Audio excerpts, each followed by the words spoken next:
So ayun, part to ng vlog na Honda BRV Gen 2 ko. So yun, pakita ko sa inyo yung exterior ng sasakyan. Siguro marami-rami na rin sa inyo nakakita nito. Ako lang naman atay si Raul yung nag-modify sa ngayon ng BRV Gen 2. So ayun, pakita ko sa inyo guys. So wheels, Desmond Rega Master na staggered.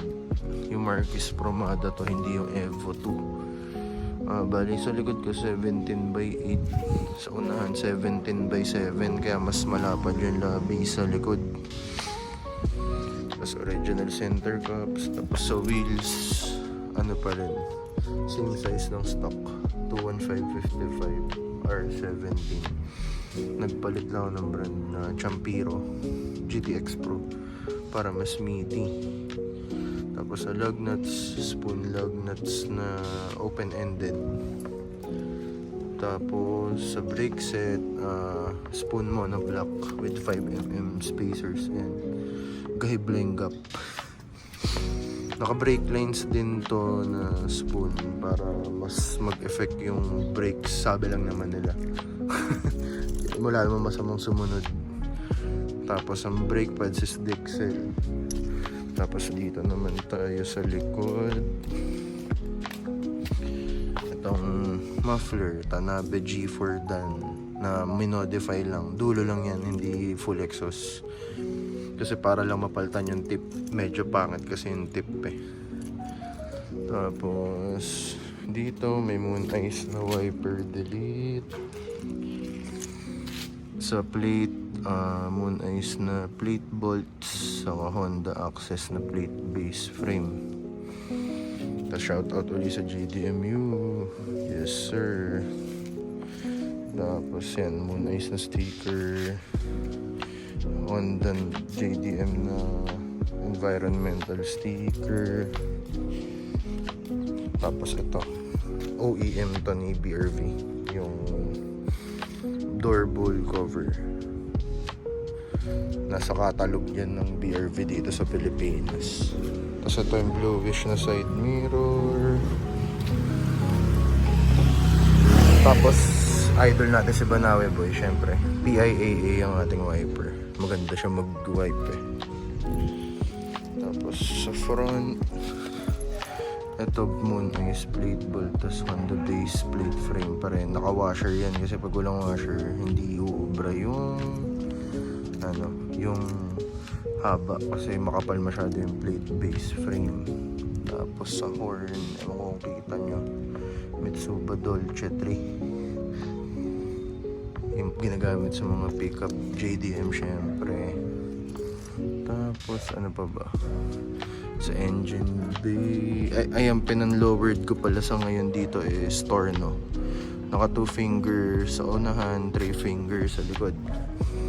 Ayan, 2 finger to. Kay Wheelworks, ito 3 finger. Pero may nakaantabay na coilover dyan para hardcore talaga. Dito naman tayo sa engine bay.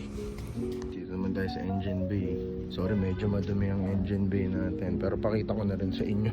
Daily warrior kasi itong kotse na to. Engine bay, dock na siya na L15ZF ang code. Ayan, L15ZF. Kaya alam ko wheel nito nasa 120, so hindi ka nabitin. Tapos sa oil cap, spoon syempre, sa rod cap, spoon. Then dito sa battery compartment, Cusco na cut-off switch. Napakahalaga niyan lalo pag hindi nyo gagamitin yung kotse. Then ito, Cusco battery holder. Available yan sa akin. Charot. Tapos sa intake, ito yung galing sa Just ko dati na Blitz carbon intake yan. Sabi ng iba, mas tama daw yung placement nito kasi pan-dock daw talaga tong gantong intake. Kasi ang mga Just dati is L15A ata. Pero pwede rin naman. Pero mas correct lang ata pag nasa dock engine. Tapos ito, wirings ng sound system. spoon sock. Tapos, ano pa ba? Mag-ready na zip ties. Tapos, ewan kong kita yung sensor dito, pero sensor natin sa gauge is ready rin. Ayun lang. Start din tayo ng mga Moon Eyes na stickers pala. Ito. Konti lang. To give an accent lang. Tapos ang stick na badge. Kasi stick film yan. Ano, clear blue. Kung di ako nagkakamali. Marami pa akong parating. Pero surprise muna sa ngayon. Tapos dito sa rear. Ito. Nakamodify. Kasi yung S variant. Bakante to. Walang cover. So naisipan ko na dito na lang i-transfer amplifier nung Just ko dati. So ayan, ampli. Ito yung sub. Removable to. Ayan. Tatlong amplifier yun nandito. Tapos ayan. Tambang ang gamit. Ayan yung seats natin. Ito yung sinasabi ko sa inyo guys. Pag bibili kayong BRV, go for the V variant at least. Kasi ito, hindi black interior. Kung maselan ka, medyo nakaka-OC. Tapos ito, dashcam 70 Mai. Trusted yan, trusted. Yan guys. So, yun lang. Update ko kayo sa city naman.